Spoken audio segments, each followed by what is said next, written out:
Hey everyone, and welcome back. We're diving into the world of the microbiome today, specifically how it impacts pregnancy and those crucial early years. Mhm. And to help us unpack all this, we're looking at a research article titled The Importance of a Healthy Microbiome in Pregnancy and Infancy and Microbiota Treatment to Reverse Dysbiosis for Improved Health. It's a really fascinating area of research, and I think people will be surprised by some of the findings. Oh, I know I was. For example, did you know that a baby's first exposure to microbes during a vaginal birth might actually come mostly from mom's rectal and fecal bacteria, not the vagina like you'd think? It's true, and we'll get into that and so much more. Okay, so let's start at the beginning with a pregnant woman's microbiome. I know it changes a lot over those 9 months, but what's going on exactly? Well, the microbiome is constantly evolving, but yeah, pregnancy really kicks things into high gear. In the third trimester, for example, the diversity of bacteria in mom's gut actually decreases.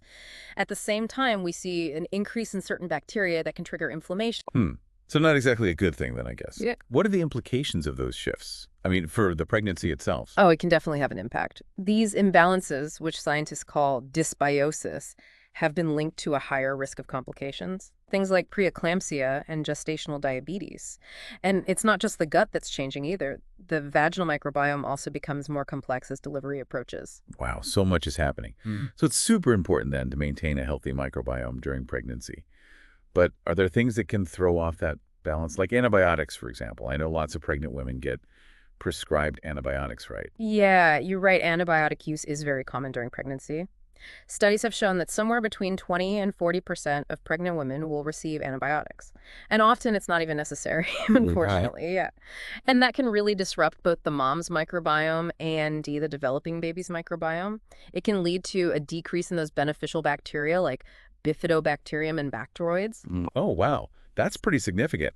Now, I know that a baby gets their first exposure to microbes during birth. And for the longest time, I just assumed that meant during a vaginal birth, those microbes came from the vagina. Mm, But I was reading that that's not necessarily the case. right. It might actually be more from the mom's rectal and fecal bacteria. Yeah.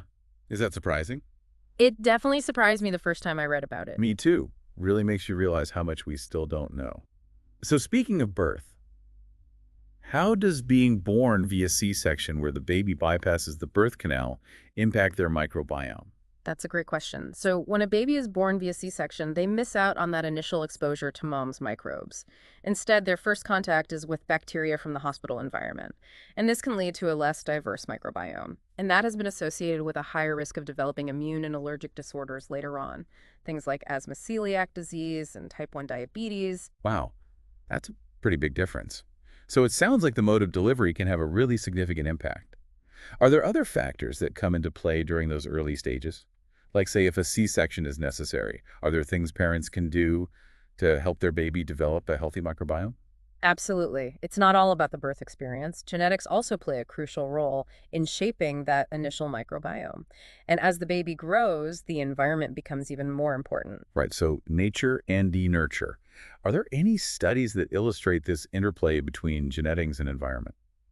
There's a fascinating study with twins. They found that identical twins, who obviously share the same genes, had really similar microbiomes at 1 month old. But by the time they reached a year old, their gut bacteria were actually quite different. Oh, wow, so their microbiomes diverged. Exactly. Yeah, And that suggests that while genes lay the foundation, it's the environment that shapes how our microbiome evolves over time. makes sense. So where does the hygiene hypothesis fit into all of this? I remember growing up, my mom was always telling me to wash my hands and stay away from dirt. But it seems like maybe a little bit of dirt isn't such a bad thing after all. You're absolutely right. The hygiene hypothesis suggests that early exposure to a diverse range of microbes can actually be beneficial, from dirt and animals to other kids. It can help develop a robust immune system. For example, children who grow up on farms tend to have lower rates of allergies and asthma. I'm starting to see the connection here. So exposing our little ones to a variety of environments early on could help them build a stronger immune system. Kind of makes you rethink those hand sanitizer bottles, huh? It does make you think. And while it might seem counterintuitive, even something like sending your child to daycare can be beneficial in the long run. They might get more frequent infections early on, but some studies have linked it to a lower risk of developing allergies and diabetes later in life. Interesting. So early exposure is key. What else is happening during those first few years that shapes the microbiome and impacts immune development? Well, the microbiome actually plays a crucial role in training the infant's immune system, especially during those first 2 to 3 years of life. So it's like boot camp for the immune system. Exactly. It's where the immune system learns to distinguish between friend and foe, between harmless substances and real threats. Okay, that makes sense. But what if the immune system doesn't get that proper training? What are the potential consequences? Well, without exposure to a diverse range of microbes, the immune system might not develop properly. And it could end up overreacting to things that are actually harmless, that can lead to the development of allergies or even autoimmune disorders where the body attacks itself. A healthy, diverse microbiome acts like a peacekeeping force, teaching the immune system to respond appropriately and maintain that balance. So diversity is key when it comes to a healthy microbiome. And speaking of things that support a healthy microbiome, let's talk about breast milk. It's often called liquid gold, and for good reason, right? Absolutely. It truly is nature's perfect food. It contains over 200 complex carbohydrates called oligosaccharides. They act as prebiotics, essentially nourishing the good bacteria in the baby's gut. And not only that, but breast milk is also packed with antibodies and immune factors. Yeah. All of that plays a critical role in shaping the baby's developing immune system. So breastfeeding really sets the stage for a healthy microbiome. But eventually it's time to introduce solid foods. What happens to the microbiome during that transition? Well, around 6 months of age, when solid foods are introduced, we start to see a shift in the baby's microbiome. It starts to look more like the composition of an adult's microbiome. This is a natural progression, of course. But the timing can be important, especially in developing countries where access to clean water and food might be limited. Delaying the introduction of solid foods can help protect babies from infections. That's a good point. So we've talked about birth mode genetics, the environment, all shaping the microbiome. But what about targeted interventions like prebiotics and probiotics? There's so much buzz about those these days. What role do they play? And what about those more cutting-edge approaches like vaginal seeding and FMT, fecal microbiota transplantation? You know, those interventions hold a lot of promise, but it's important to understand their nuances and limitations. Let's start with prebiotics. As we mentioned, breast milk is a fantastic source of prebiotics, but we also find prebiotics in certain fiber-rich foods. These prebiotics essentially act as food for the beneficial bacteria in the gut. They help them thrive. Okay, so prebiotics feed the good bacteria. What about probiotics? Are those something parents should consider? Probiotics introduce live bacteria into the gut with the goal of increasing the population of beneficial microbes.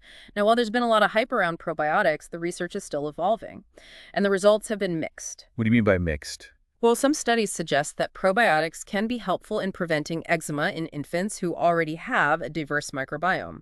And other research has shown that specific probiotics might help manage weight gain in both mothers and babies. However, there's still a lot we don't know about the long-term effects of probiotics and which specific strains are most effective for different conditions. So it's not a one-size-fits-all solution. What about those more experimental interventions like vaginal seeding and FMT? What's the latest on those? Vaginal seeding is a relatively new research method where babies born via C-section are exposed to their mother's vaginal microbiota. It's an attempt to, in a way, mimic some of the microbial benefits of a vaginal birth. But it's still under investigation and definitely not a standard practice. Right, we don't want people trying this at home. Yeah. And what about FMT, fecal microbiota transplantation? I know it's been used successfully to treat certain gut conditions in adults, but is it something that's appropriate for infants? FMT involves transferring fecal matter from a healthy donor to a recipient. It's been incredibly successful in treating adults with conditions like recurrent C. diff infections. And it's even been used effectively in pregnant women with this condition. However, it's not currently recommended for infants, primarily because C. diff infection is quite rare in babies. So these are definitely areas where more research is needed, but it sounds like the future of microbiome therapy is incredibly exciting. What's on the horizon? What kinds of next-generation treatments are scientists working on? Scientists are constantly pushing the boundaries when it comes to microbiome therapies. They're developing next-generation probiotics that could be far more targeted and effective than what's currently available. What would these next-generation probiotics look like? I'm picturing something out of a sci-fi movie. Well, imagine probiotics composed of purified bacterial strains or even genetically engineered microbes designed to deliver very specific health benefits. And then there's the fascinating world of bacteriophages. Bacteriophages. What are those? Bacteriophages are essentially viruses that target specific bacteria. They're like tiny assassins that can help us fine-tune the microbiome with incredible precision, eliminating the bad guys while leaving the good bacteria to flourish. It's kind of like weeding a garden, getting rid of the unwanted plants so the beneficial ones can thrive. Exactly. But even with all these amazing advancements on the horizon, it's important to remember that the foundation of a healthy microbiome starts with a healthy lifestyle. A diet rich in prebiotics, which we find in things like fruits, vegetables, and whole grains, plays a huge role. And of course, limiting unnecessary antibiotic use is crucial for preserving that delicate balance of our gut bacteria. So much to think about. It really is amazing how much power these tiny microbes have, isn't it? It's Yeah. like we're just beginning to understand this whole other world that exists right inside us. It really highlights how interconnected our health is to this vast, invisible world of microbes, and how much more there is to learn. Okay, so we've covered a lot of ground, from the changes in the microbiome during pregnancy to those crucial first exposures at birth, and the role of genetics and environment. As you've been researching this topic, what's been the most surprising or fascinating thing you've come across? For me, the fact that a baby's first exposure to microbes during a vaginal birth primarily comes from the mother's rectal and fecal bacteria, it really challenges our assumptions. Isn't it amazing? It is. It makes you realize how interconnected everything is. Another thing that struck me was just how impactful a C-section can be on a baby's microbiome and long-term immune health. That's a key takeaway for sure. It underscores the importance of reserving C-sections for situations where they're medically necessary, as opposed to elective procedures. Right, because even though there are things parents can do to help support their baby's microbiome after a C-section, ideally we want to give babies the best possible start. And while we're on the topic of interventions, I have to say the research around vaginal seeding and FMT is absolutely fascinating. It seems almost futuristic. It does, doesn't it? But it speaks to the incredible potential of microbiome-based therapies and the dedication of researchers exploring these delicate ecosystems. It really makes you wonder what the future holds. What if we could personalize these interventions, tailoring them to the unique needs of each mother and baby? What if we could develop probiotics that target specific health conditions during infancy? Those are great questions. Imagine a future where we can analyze an infant's microbiome and predict their risk for developing certain conditions, and then intervene early to prevent them. The possibilities are endless. So as we learn more, we might be able to use this knowledge to prevent diseases before they even develop. That's incredible. But it also makes you realize how important it is to make informed choices today to support a healthy microbiome. Absolutely. And that goes for both mothers and babies. We've touched on the importance of breastfeeding and minimizing unnecessary antibiotic use, but diet also plays a crucial role. So what kind of diet promotes a healthy microbiome in both moms and babies? What should people be eating? A diet rich in a variety of fruits, vegetables, and whole grains is key. These foods provide prebiotics, the fiber that feeds the beneficial bacteria in our guts. Fermented foods like yogurt and sauerkraut can also be beneficial, as they contain live cultures of beneficial bacteria. So those probiotics we find in yogurt and other fermented foods, are they basically adding good bacteria to our gut? And are they as effective as the probiotic supplements you can buy? That's a great question. Fermented foods can definitely contribute to a healthy microbiome. But it's important to remember that the bacteria in those foods are different from the strains typically found in probiotic supplements. And as we mentioned before, the research on probiotic supplements is still evolving.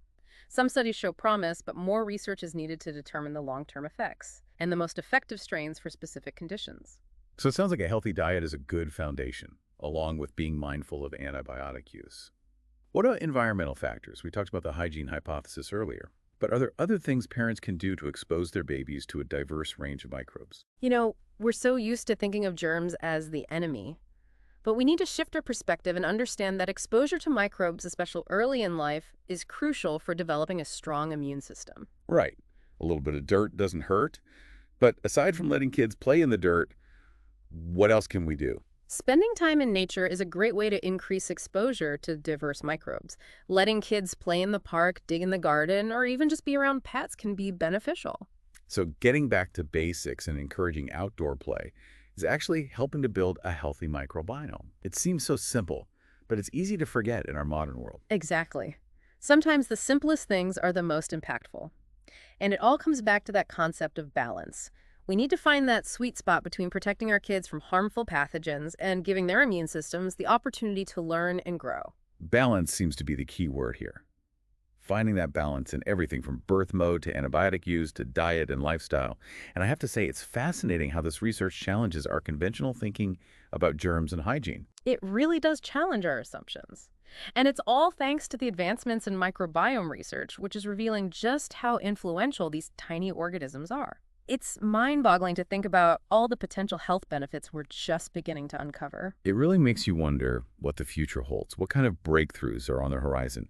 What will we know about the microbiome in 10, 20, or even 50 years? Well, as research continues, we'll undoubtedly gain a deeper understanding of the intricate connections. Between the microbiome and various health conditions, we might be able to predict an individual's risk for certain diseases based on their unique microbiome profile. So personalized medicine based on our microbiome, that sounds incredible. Are there any specific areas of research that you're particularly excited about? One area that holds immense promise is the development of targeted microbiome therapies. Imagine being able to treat or even prevent diseases by manipulating the composition of our gut bacteria. It's like science fiction becoming reality. But before we get too carried away with the future, let's put it back to the present. What's the most important takeaway you want our listeners to remember from this deep dive? The key takeaway is that the microbiome plays a profound role in our health, starting from the moment we're born.